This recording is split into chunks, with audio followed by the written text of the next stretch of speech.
the pleasure to present to you Dr. Martin Luther King, Jr.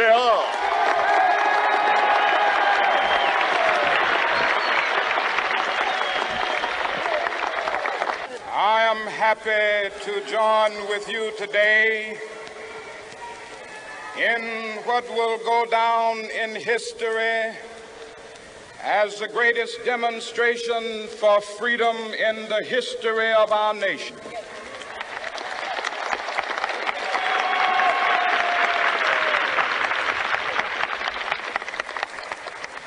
Five score years ago, a great American in whose symbolic shadow we stand today signed the Emancipation Proclamation. This momentous decree came as a great beacon light of hope to millions of Negro slaves who had been seared in the flames of withering injustice.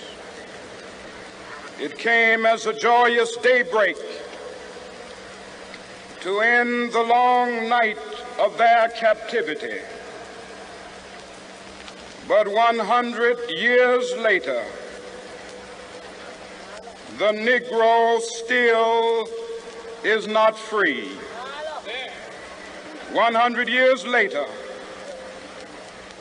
the life of the Negro is still sadly crippled by the manacles of segregation and the chains of discrimination. 100 years later, the Negro lives on a lonely island of poverty in the midst of a vast ocean of material prosperity. 100 years later, the Negro is still languished in the corners of American society and finds himself in exile in his own land. And so we've come here today to dramatize a shameful condition. In a sense, we've come to our nation's capital to cash a check. When the architects of our republic wrote the magnificent words of the Constitution and the Declaration of Independence, they were signing a promissory note to which every American was to fall heir. This note was a promise that all men, yes, black men as well as white men, would be guaranteed the unalienable rights of life, liberty, and the pursuit of happiness. It is obvious today that America has defaulted on this promissory note insofar as her citizens of color are concerned. Instead of honoring this sacred obligation, America has given the Negro people a bad check, a check which has come back marked insufficient funds.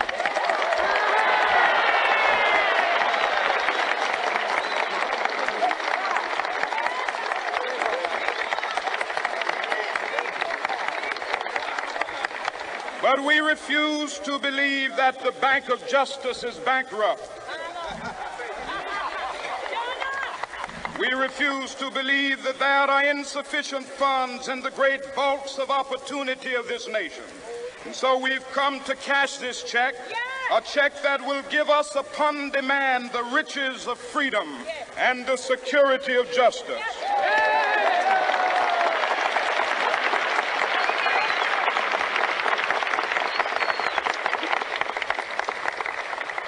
We have also come to this hallowed spot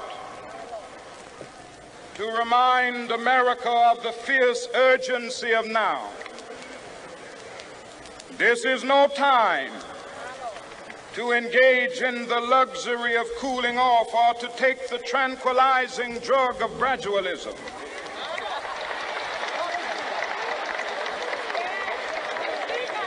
Now is the time to make real the promises of democracy.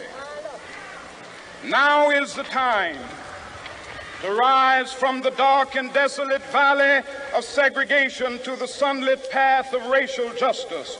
Now is the time to lift our nation from the quicksands of racial injustice to the solid rock of brotherhood. Now is the time to make justice a reality for all of God's children. It would be fatal for the nation to overlook the urgency of the moment. This sweltering summer of the Negro's legitimate discontent will not pass until that is an invigorating autumn of freedom and equality. 1963 is not an end, but a beginning. Those who hope that the Negro needed to blow off steam and will now be content will have a rude awakening if the nation returns to business as usual.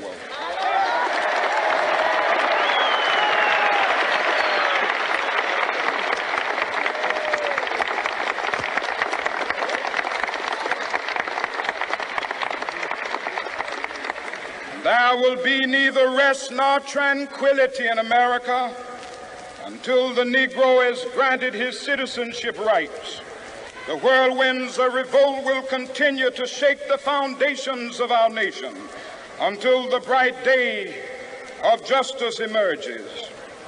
But that is something that I must say to my people who stand on the warm threshold which leads into the palace of justice.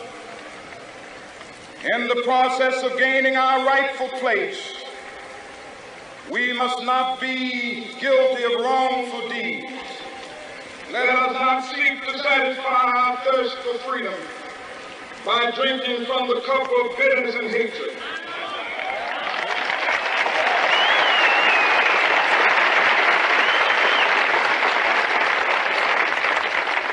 We must fail to conduct our struggle on the high plane of dignity and discipline. We must not allow our creative protest to degenerate into physical violence. Again and again, we must rise to the majestic heights of meeting physical force with soul force. The marvelous new militancy which has engulfed the Negro community must not lead us to a distrust of all white people. For many of our white brothers, as evidenced by their presence here today, have come to realize that their destiny is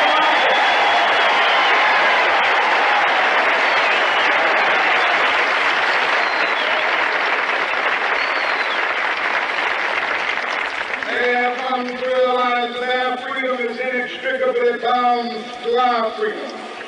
We cannot walk alone. As we walk, we must make the pledge that we shall always march ahead. We cannot turn back. There are those who are asking the devotees of civil rights, when will you be satisfied? We can never be satisfied as long as the Negro is the victim of the unspeakable horrors of police brutality. We can never be satisfied as long as our body is heavy with the fatigue of travel, cannot gain lodging in the motels of the highways and the hotels of the city.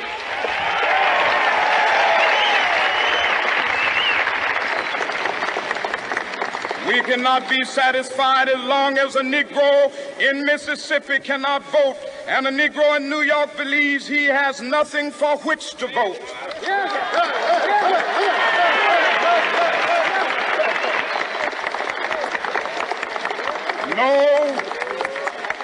No, we are not satisfied, and we will not be satisfied until justice rolls down like waters and righteousness like a mighty stream.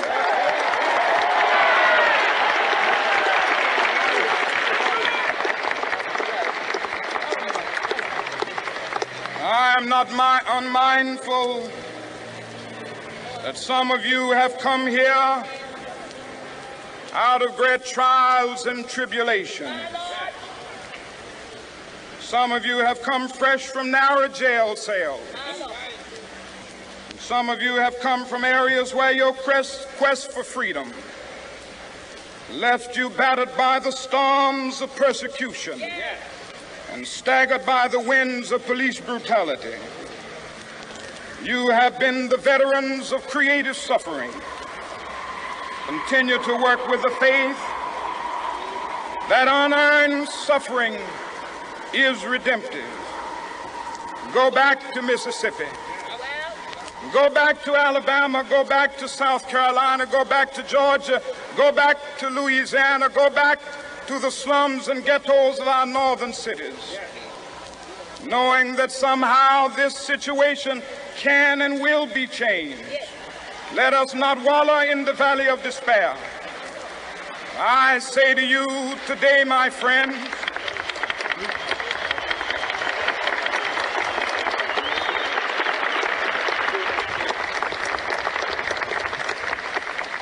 so even though we face the difficulties of today and tomorrow, I still have a dream. It is a dream deeply rooted in the American dream. I have a dream that one day this nation will rise up and live out the true meaning of its creed. We hold these truths to be self-evident, that all men are created equal.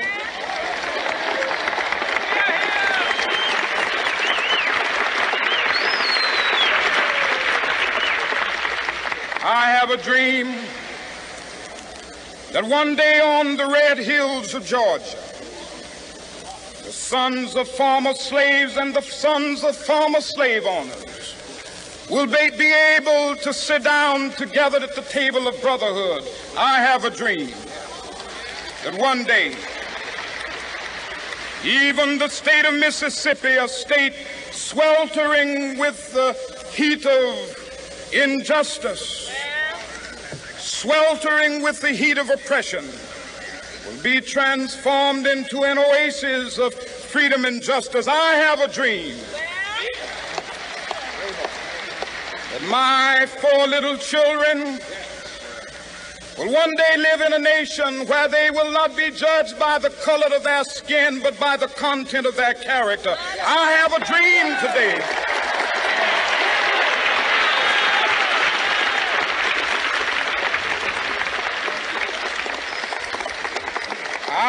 a dream that one day down in Alabama, with its vicious racists, with its governor having his lips dripping with the words of interposition and nullification, one day right there in Alabama, little black boys and black girls will be able to join hands with little white boys and white girls as sisters and brothers. I have a dream today